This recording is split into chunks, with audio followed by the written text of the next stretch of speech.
Ok, nous, nous allons encore continuer. Nous présentons un peu nos excuses. Vous savez, les problèmes des directs techniques a beaucoup de caprices. À cela ne tienne. Je disais ceci. Aujourd'hui, nous allons continuer avec notre enseignement que nous avons intitulé Comment lire les livres d'Apocalypse de Jean.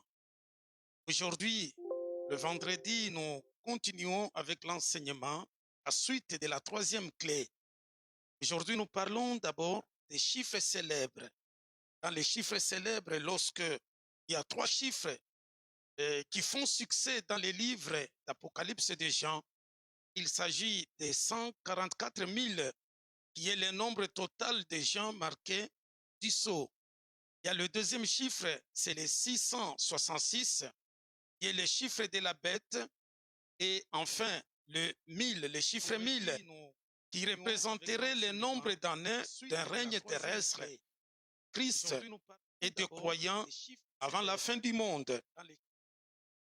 Et nous commençons directement avec le chiffre 144. De 144 000 marqués de sceaux. J'ai dit que nous pouvons lire déjà dans Apocalypse chapitre 7, le verset 1 à 8, il nous dit ceci. Après cela, je vis quatre anges debout aux quatre coins de la terre. Ils retenaient les quatre vents de la terre, afin que nul vent ne souffle sur la terre, sur la mer, ni sur aucun arbre. Et je vis un autre ange monter de l'Orient. Il tenait le sceau du Dieu vivant. D'une voix forte, il cria aux quatre anges qui avaient reçu pouvoir de nuire à la terre et à la mer. Gardez-vous de nuire à la terre, à la mer ou aux arbres, avant que nous ayons marqué du sceau le front de serviteurs de notre Dieu. De notre Dieu. Et j'ai entendu le nombre de ceux qui étaient marqués du sceau, 144 000 marqués du sceau, de toutes les tribus de fils d'Israël.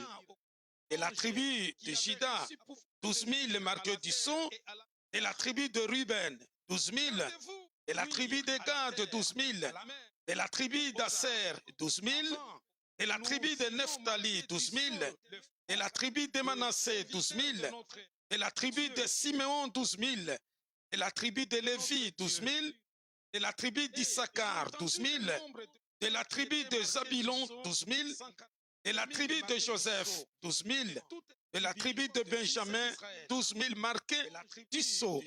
Ça, c'est le texte que nous venons de lire, qui est au chapitre 7. Vous pouvez lire encore au chapitre 14, le verset 1 à 5. Et vous trouverez encore presque la même réalité. Et je vis l'agneau était debout sur la montagne de Sion, et avec lui les 144 000 qui portent son nom et le nom de son père écrit sur leur front. Et j'ai entendu une voix venant du ciel comme la voix des océans, comme de grondements d'un fort coup de tonnerre. Et la voix que j'entendis était comme le chant de joueurs de harpe touchant leurs instruments. Ils chantaient un cantique nouveau devant le trône et devant les quatre animaux et anciens. Voilà, vous pouvez continuer la lecture. J'ai voulu faire cette lecture-là pour vous permettre de comprendre la suite de ce que nous allons dire. Alors, je disais, à propos de 144 000, qu'est-ce que nous remarquons? Il y a bon nombre de groupes religieux ont pris ces chiffres à la lettre et supplient leurs membres d'entrer dans ce cercle de 144 000 élus. Cependant, mes bien-aimés, il faut considérer ce passage comme l'annonce d'une bonne nouvelle. Ça n'a rien à faire avec autre interprétation que les gens voudraient coller à ces chiffres. Parce que nous les entendons souvent et les gens crient, il faut, est-ce que tu y fais partie de 144 000? Et nous disons, mes bien-aimés, que ces passages-là, nous devons les considérer comme l'annonce de la bonne nouvelle. L'expression marquée du sceau. Et lorsque vous lisez cette expression-là, ce n'est pas une invention de l'apôtre Jean, parce que vous pouvez déjà les trouver aussi dans l'Ancien Testament.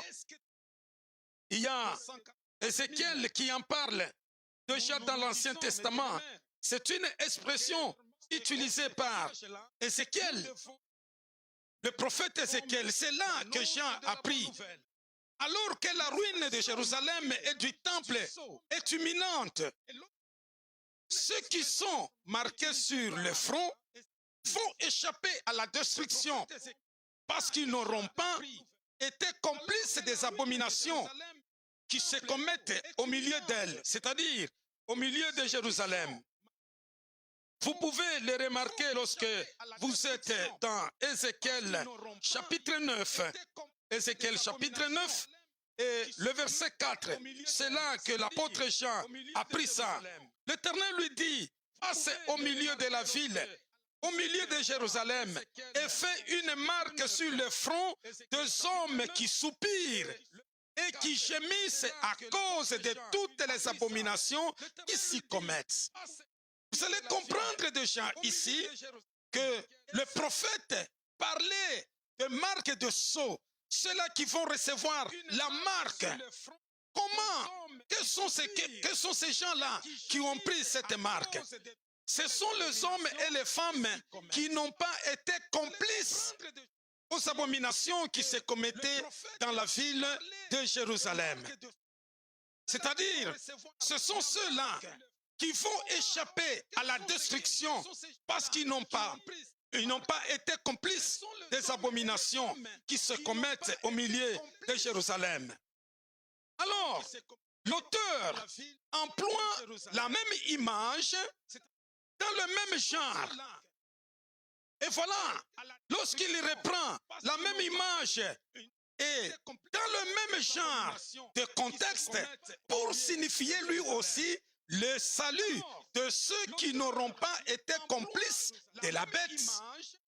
Voilà aussi dans quel contexte il utilise cette image-là de 144. Il dit que ne faites pas du mal jusqu'à ce qu'on marque sur le front. Des hommes et des femmes qui n'ont pas pu participer aux abominations de la bête. Comme à l'époque du prophète Ézéchiel, les hommes et les femmes qui n'avaient pas participé ou qui n'étaient pas complices aux abominations qui se commettaient. Alors, les 144 000 sont donc des gens qui échappent à la destruction et qui participent au salut à qui par l'agneau. C'est comme ça que vous allez comprendre cela. Alors le nombre lui-même, 144 000, représente donc un chiffre très très élevé. Ici, nous allons revenir à l'explication que nous avions déjà donnée lorsqu'on donnait le sens et les différents chiffres. On a donné, lorsque nous avons parlé de 12, nous avons dit que c'était le chiffre de Dieu ou le chiffre de peuple de Dieu. Et le 1000, c'était un chiffre très, donc, pour signifier un grand nombre. C'était un grand chiffre. Alors, ici, vous allez voir maintenant, lorsque l'auteur parle de 144 000, c'est donc un chiffre très élevé, puisqu'il est composé du carré de 12. On a pris les 144 qui vient du carré de 12, c'est-à-dire quoi? On a pris le carré de 12, c'est-à-dire le chiffre du peuple de Dieu. On a pris ce chiffre 12 qui symbolise le peuple de Dieu et on a fait son carré. Et le chiffre 1000 qu'on a pris, c'est-à-dire le grand nombre. Et ici, vous allez comprendre, il s'agit du peuple de Dieu réuni autour de l'agneau comprenant la représentation des croyants et des croyants issus de la première alliance. Ça n'a rien à faire avec un nombre bien limité. Non, nous voulons dire tout simplement que les 144, c'est un chiffre qui signifie il y aura beaucoup de gens, un grand nombre des enfants de Dieu qui vont participer. Ils ne vont pas participer à ces péchés ou qui ne seront pas complices aux abominations que la bête va pouvoir commettre. C'est de là que vient ce chiffre, les 144 000. Ce n'est pas un chiffre exclusif. Et elle dit non, toi tu ne feras pas partie. Non, ça représente tout simplement un grand nombre d'enfants de Dieu qui vont pouvoir participer. Et nous passons au deuxième chiffre. Le deuxième chiffre, c'est la bête et son chiffre 666. C'est un chiffre très important. Je vais y aller petit à petit pour que les enfants de Dieu comprennent. Voici le chiffre le plus connu et aussi le plus malmené de l'Apocalypse. On y voit tout et son contraire. Alors, il y a d'autres manuscrits qui ont même changé ces chiffres pour parler de 616. Ici, lorsque nous parlons de manuscrits, ceux-là qui ont les textes grecs, Nestlé en langue, et lorsque vous lisez les textes grecs, ici, nous sommes au chapitre 13 et le verset 18. C'est là où on parle de chiffres 666. Et lorsque vous lisez les textes grecs, et vous trouverez ce que nous appelons sur le plan technique la paracritique en bas, là, en dessous, ou en d'autres termes, les notes infrapaginales, vous les trouverez là. On a repris plusieurs manuscrits. Et dans ces manuscrits, parfois, on explique qu'il y a tel manuscrit qui n'a pas parlé de 666, mais lui a parlé de 616. Ils sont nombreux parce qu'on n'a pas un tableau devant nous pour que nous puissions vous le démontrer. Alors, lorsque vous lisez la Bible, il y a d'autres communautés. Dans d'autres communautés, nous ne disons pas qu'ils sont dans l'erreur, non. Alors, eux aussi, dans leur communauté, au lieu de lire 666, et ont préféré lire 616. Nous allons dire pourquoi et nous allons vous expliquer. Lorsque vous avez plusieurs versions devant vous, vous devez vous rendre compte, vous devez aussi vous poser des questions. Pourquoi plusieurs versions? Pourtant, nous avons une seule Bible. Alors, ces questions de philosophie, chaque version a sa philosophie. Et ici, je disais déjà que certains manuscrits ont même changé ces chiffres pour parler de 616. Pourquoi? Parce qu'ils voulaient adapter ces chiffres-là aux personnages qu'ils voulaient attaquer. Par exemple, dans leur coin, ils avaient une autorité ou un système ou une organisation qui maltraitait, qui n'était pas dans la volonté de Dieu. Alors, ils ont pris leur nom, les noms de ces autorités-là, et lorsqu'ils ont fait les calculs que nous allons bientôt démontrer, comment on a fait les calculs, on a compté leurs noms, les chiffres de leurs noms, ça donnait 616. Ça n'a pas donné 666, mais ça donnait 616. C'est alors que eux, pour s'attaquer à ces autorités-là, ils ont préféré parler de 616. Il s'agit donc de 616 ou 666. Et nous parlons des deux, mais ce qui nous intéresse, c'est le 666 qui est connu de tous. Mais comme il n'y a pas que les fidèles de l'Église qui nous suivent, il y a aussi les théologiens qui ont leurs textes devant eux. C'est pourquoi nous avons pris le soin d'expliquer qu'il y a aussi les autres qui ont parlé de 616. Qu'est-ce qui se passe? Il s'agit de personnages ou de systèmes qui vouent quelques intérêts à Satan et à l'Antéchrist. On y a vu des systèmes. Donc les 666 ou les 616, ça pouvait représenter tout un système. Ça pouvait représenter des religions. Ça pouvait représenter des personnages individuels. Ça pouvait représenter par exemple l'Empire romain. Ça pouvait représenter aussi les barbares. Ça pouvait représenter la papauté. Ça pouvait représenter l'Église catholique. Ça pouvait représenter le protestantisme, le judaïsme, le communisme, l'impérialisme américain et Hitler. Voilà tous ces systèmes. Ça peut être un personnage ou un système politique ou une organisation quelconque. Mais l'essentiel, ce n'est pas de voir l'individu, mais c'est de voir selon ce que l'apôtre nous invite à dire, que c'est ici la sagesse qu'il faut compter. Nous pouvons voir, faire rapidement, pour comprendre ces chiffres, il faut lire dans Apocalypse, chapitre 13, Apocalypse chapitre 13, le verset 11 à 18, je ne peux pas tout lire, mais je peux m'arrêter quelque part. Dis à ceux qui la couvrent de plâtre, elle s'écroulera. Une pluie violente surviendra.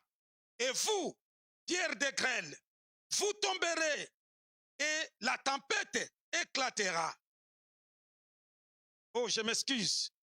Nous sommes, je lisais Ézéchiel, par contre, nous sommes dans Apocalypse, chapitre 13. Apocalypse, chapitre 13, et le verset, nous commençons par le verset 11, jusqu'à 18, comme je l'ai dit. Je m'excuse, vous qui nous suivez. Alors, il s'agit d'Apocalypse, chapitre 13, le verset 11 à 18. Alors je vis monter de la terre une autre bête. Il avait 2 cornes comme un agneau, mais elle parlait comme un dragon. Tout le pouvoir de la première bête, elle exerce sous son regard. Elle fait adorer par la terre et ses habitants la première bête dont la plaie mortelle a été guérie. Elle accomplit de grands prodiges jusqu'à faire descendre du ciel aux yeux de tous un feu sur la terre. Elle séduit les habitants de la terre par les prodiges qui est donné d'accomplir sous le regard de la bête. Elle les incite à se mettre à mort quiconque n'adorerait pas l'image de la bête. À tous, petits et grands, riches et pauvres, hommes libres et esclaves, elle impose une marque sur la main droite ou sur le front. Et nul ne pourra acheter ou vendre s'il ne porte la marque, le nom de la bête ou le chiffre de son nom. C'est le nombre, c'est le moment d'avoir du discernement. Celui qui a de l'intelligence, qu'il interprète les chiffres de la bête, car c'est un chiffre d'homme et son chiffre est 666. Alléluia. Voilà. C'est là qu'on a trouvé le 666. L'auteur invite ici ses lecteurs. Donc les hommes et les femmes qui lisent la parole de Dieu à calculer les chiffres de la bête. Le seul indice qu'il a donné est le 666 qui exprime un total. C'est comme ça que l'auteur le présente. Ça exprime un total, une somme. Ce qu'il faudra trouver, c'est un mot ou des mots dont chacune des lettres a une valeur numérique. En additionnant la valeur numérique, de chacune de ces lettres, on devrait arriver à 666. Et ici, pour votre compréhension, la Bible ou l'Apocalypse n'était pas écrit en français ou en anglais ou en chinois, non, c'était en grec. Et lorsqu'il parle de chiffres, parce qu'en lisant la séquence des lettres, on aurait les noms du personnage ou de l'entité visée par l'auteur. Pour ce faire, il faut connaître la langue grecque où chaque lettre a sa valeur numérique. Lorsqu'il parle qu'il faut calculer, et bien aimé, parce que chaque lettre grecque a une valeur numérique. Et l'alphabet grec a tous ces mots-là ou toutes ces lettres que je vais citer rapidement. Et je vais donner leur valeur numérique. Par exemple, alpha, c'est la première lettre de l'alphabet grec. Alpha, qui est l'équivalent en français de A, et sa valeur numérique, c'est 1. Beta, c'est l'équivalent de la lettre B en français dans notre alphabet latin. Donc, c'est B qui a la valeur numérique 2. Gamma, qui est l'équivalent de la lettre G en français, donc qui a la valeur numérique 3. Delta, c'est l'équivalent de la lettre D en français, il a la valeur numérique 4. Epsilon, c'est l'équivalent de la lettre E en français, et sa valeur numérique, c'est 5. Zeta, c'est l'équivalent de la lettre Z en français, et sa valeur numérique, c'est 7. Eta, c'est l'équivalent de la lettre E, et avec l'accent circonflexe. Et ne confondez pas Eta et Zeta que nous avons déjà donné, ou nous avons parlé plutôt de Epsilon. Ne confondez pas Epsilon, c'est E, il n'y a pas d'accent au-dessus, mais sa valeur numérique c'est 5. Et maintenant, nous parlons de Eta, qui est l'équivalent de E en français, mais cette fois-ci avec l'accent circonflexe. La valeur numérique, c'est 8. Nous avons la lettre suivante, c'est Theta. Theta, qui est l'équivalent de TH, comme en anglais the, mais sans E à la fin. TH, comme nous écrivons T, le T que nous prenons, mais sans aucune voyelle à la fin. C'est TH. La valeur numérique, c'est 9. Iota, de iota, qui est l'équivalent de la lettre I en français, sa valeur numérique, c'est 10.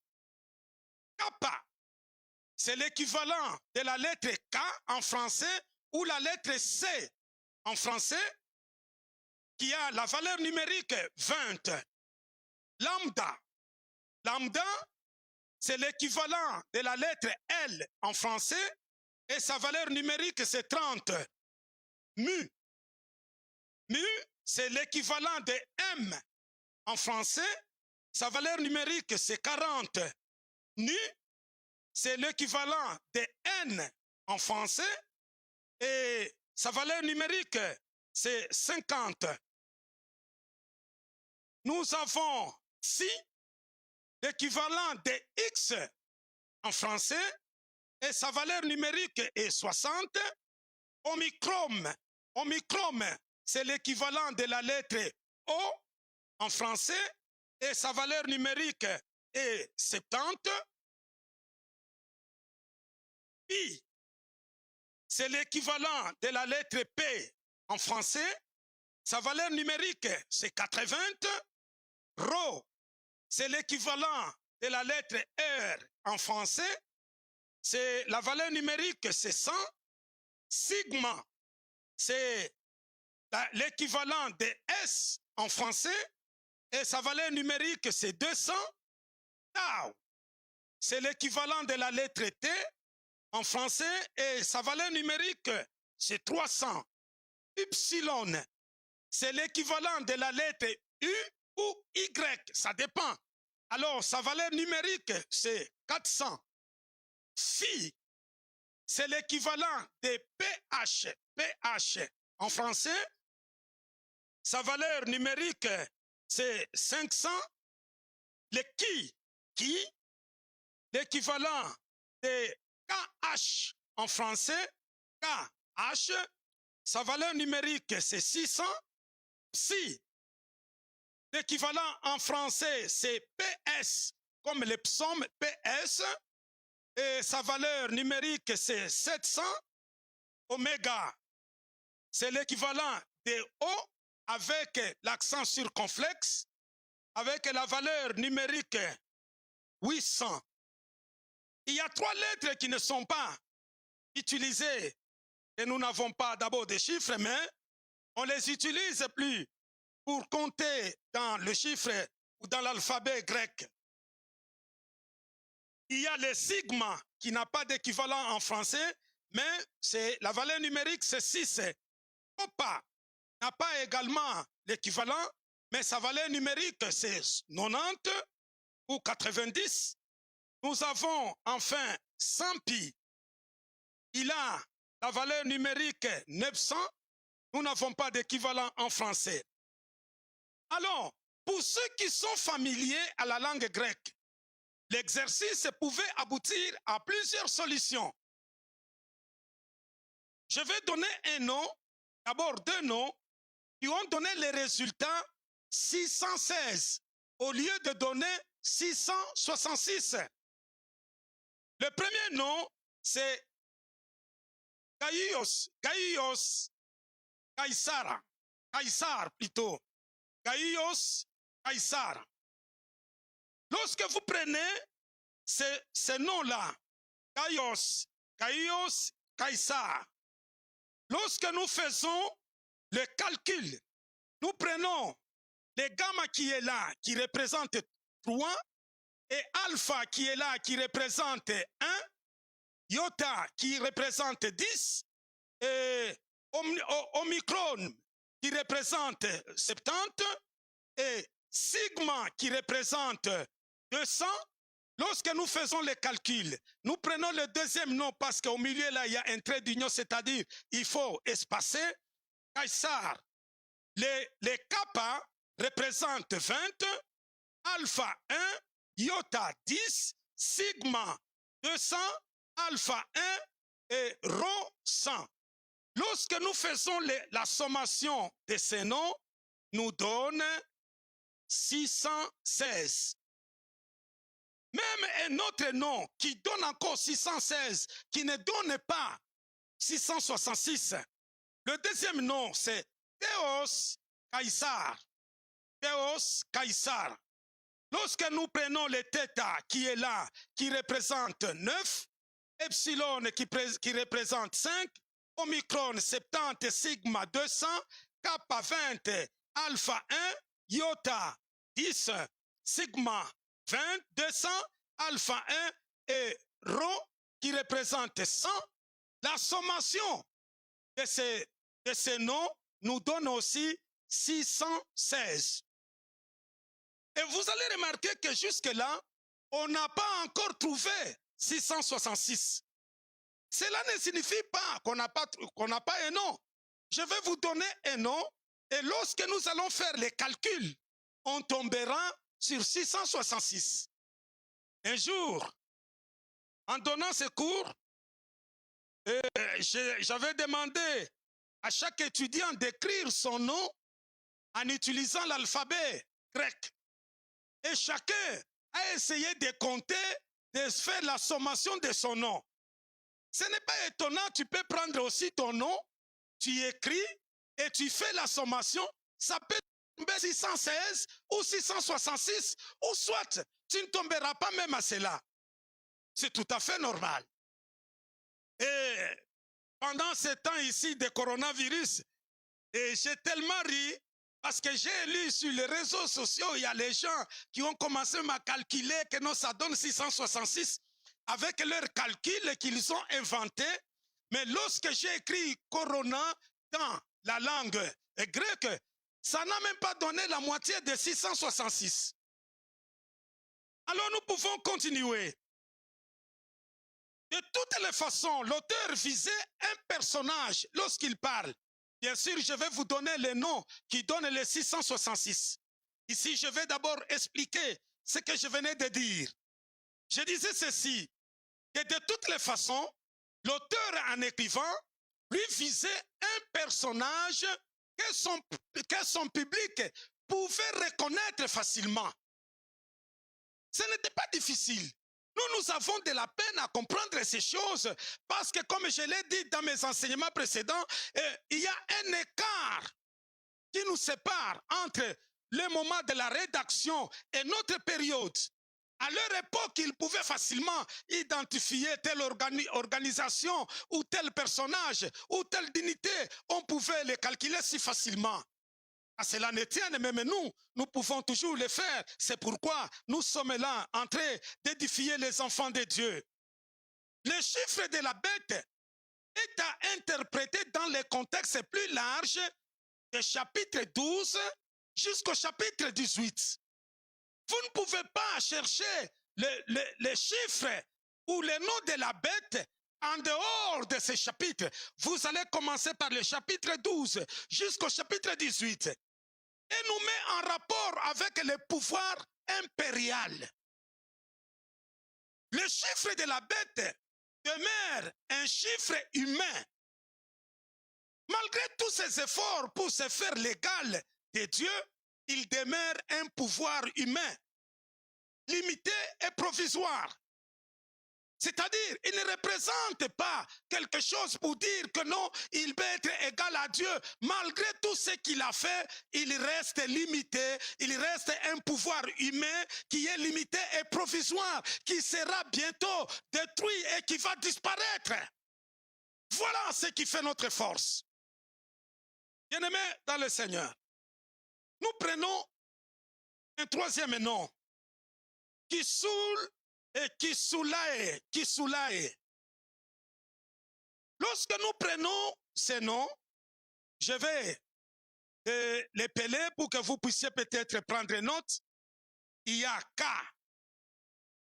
il y a I, il y a S, U, L, A, E. Kisulae. Lorsque nous prenons ces chiffres, le cap qui est devant vous représente, il a la valeur 20. Iota a la valeur 10. Sigma a la valeur 200. Ypsilon a la valeur 400. Lambda a la valeur 30. Alpha a la valeur 1. Et epsilon a la valeur 5. Voilà les calculs rapides. 20 plus 10, ça fait 30. Plus 200, ça fait 230. Plus 400, ça fait 430. Plus 30, ça fait 630. 660. Plus le 1 qui est de alpha, ça fait 661. Plus le 5 qui vient de epsilon, ce qui fait 666. Et il donne comme cela. C'est comme ça que les chrétiens, à cette époque, ils ont fait l'effort pour découvrir les chiffres. Mais bien-aimés dans le Seigneur, aujourd'hui, ce n'est pas un secret, c'est question de l'initiation. Si vous avez aussi la connaissance de l'alphabet grec, et vous avez toutes ces valeurs numériques, il n'y a aucune organisation qui va t'échapper. Tu te mettras à écrire. Et tout en te mettant en tête, l'alphabet grec a aussi des lettres qu'on ne retrouve pas en français. Tout comme en français, nous n'avons pas d'équivalent en grec. Par exemple, la lettre V. Nous n'avons pas pour trouver l'équivalent. C'est ainsi que tu vas chercher à écrire virus, tu vas beaucoup souffrir et pour ne pas te retrouver si facilement. Le chapitre 20. Et voilà, maintenant que je venais de terminer avec les deux premiers chiffres, j'ai terminé avec les 144 000, j'ai terminé avec le chiffre 666. Maintenant, je vais clôturer avec le chiffre 1000. Le règne de 1000 ans. Lorsque nous sommes dans le chapitre 20, le chapitre 20 introduit un chiffre qui a fait fortune dans la tradition chrétienne, qui parle des règnes du Christ et des croyants qui s'étendraient sur une période de 1000 ans. À cette occasion-là, il faut lire, ou à ce propos, il faut lire Apocalypse chapitre 20, le verset 1 à 5. C'est là où on vous parle du règne de Christ sur la terre, pendant une durée de 1000 ans. Vous ne pouvez pas perdre de vue le sens qu'on avait déjà donné au chiffre 10, au chiffre 1000.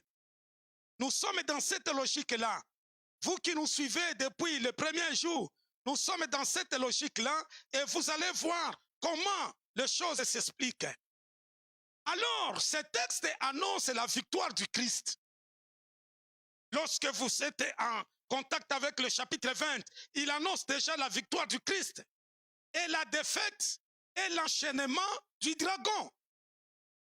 Ce dernier sera relâché que pour un peu de temps seulement.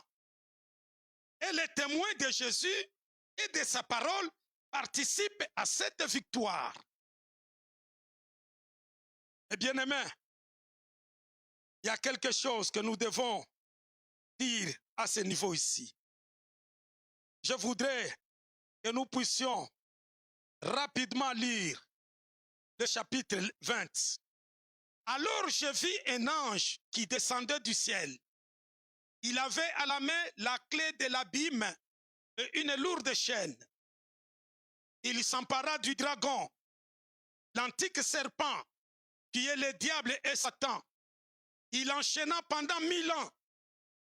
Il le précipita dans l'abîme, qu'il ferma et scella sur lui, pour qu'il ne séduise plus les nations jusqu'à l'accomplissement des 1000 ans. Il faut après cela qu'il soit relâché pour un peu de temps. Et je vis des trônes. À ceux qui vinrent y siéger, il fit donner d'exercer le jugement.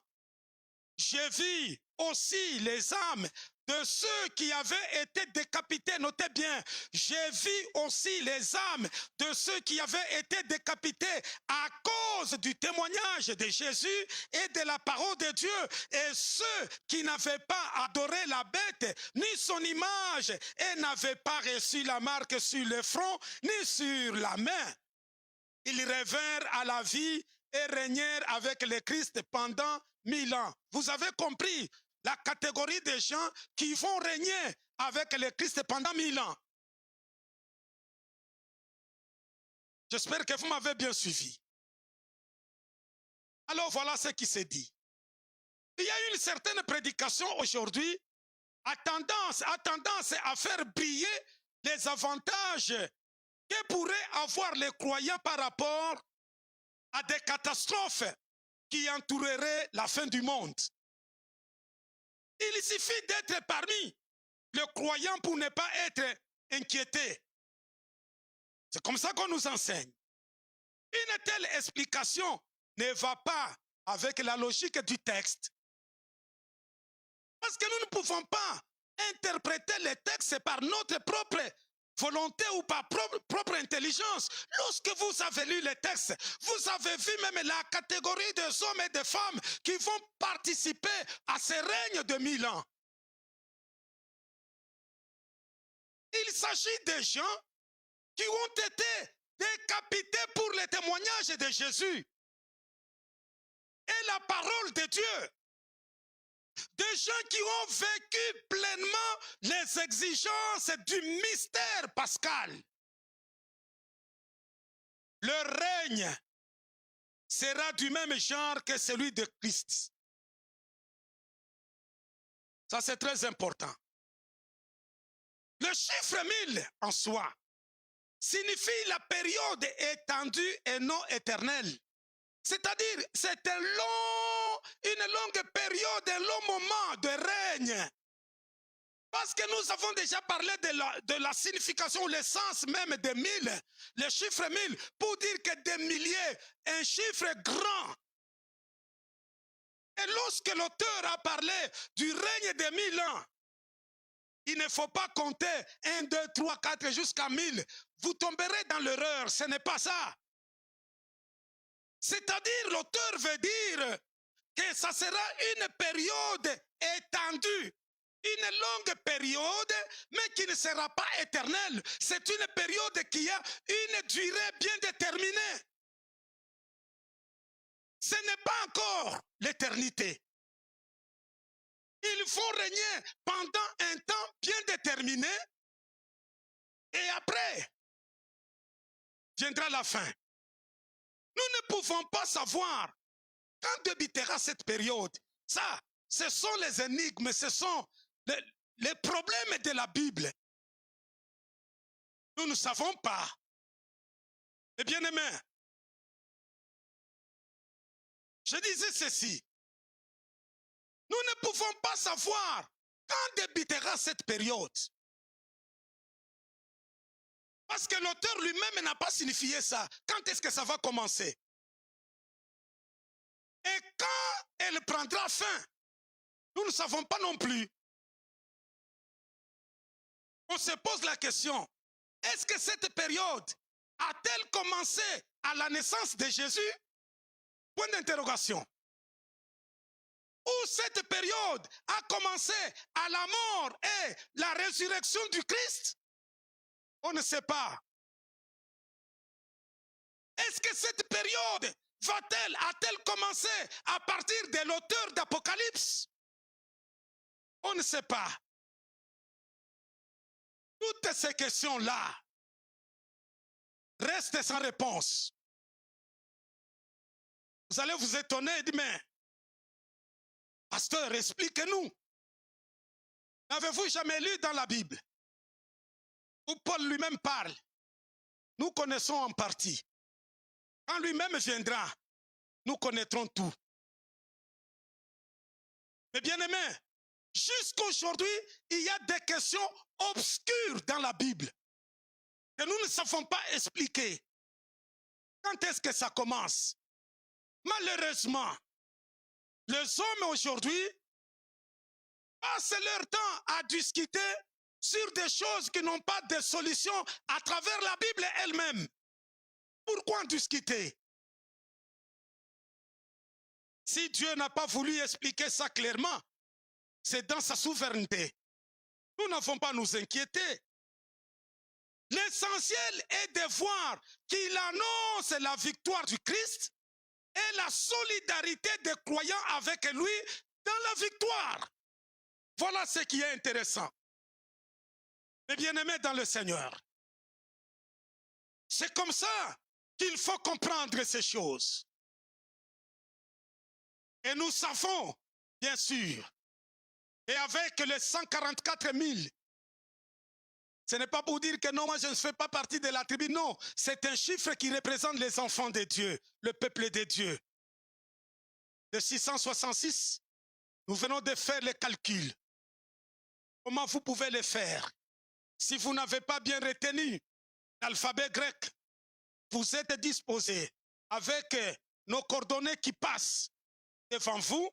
Vous pouvez toujours nous contacter, nous faire les testos ou nous appeler. Nous sommes disposés à vous expliquer. Bien-aimés, nous avons voulu terminer notre enseignement d'aujourd'hui à partir avec les 3 chiffres célèbres, les 144 000, les 666 et le 1000 ans de règne. Que l'Éternel Dieu vous bénisse.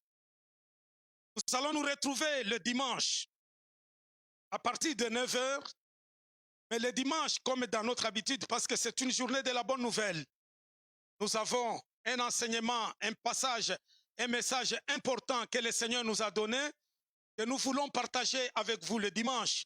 Mais notre enseignement sur l'Apocalypse va continuer les mardis et les vendredis. Nous sommes toujours dans la troisième clé. Nous allons continuer pour parler cette fois-ci de la symbolique des images. Nous allons parler de cornes, nous allons parler de cheveux blancs, nous allons parler de longues robes, nous allons parler des ceintures d'or, nous allons parler des boucs et des brebis. Ce sont les symboliques des images. C'est ce que nous allons donner pour le mardi prochain. Que l'Éternel Dieu vous bénisse. Nous allons prier et nous vous invitons, inclinez-vous en prière. Nous allons prier ensemble. Éternel notre Dieu, nous te sommes infiniment reconnaissants pour le temps que tu nous as donné et nous avons partagé ta parole avec tes enfants.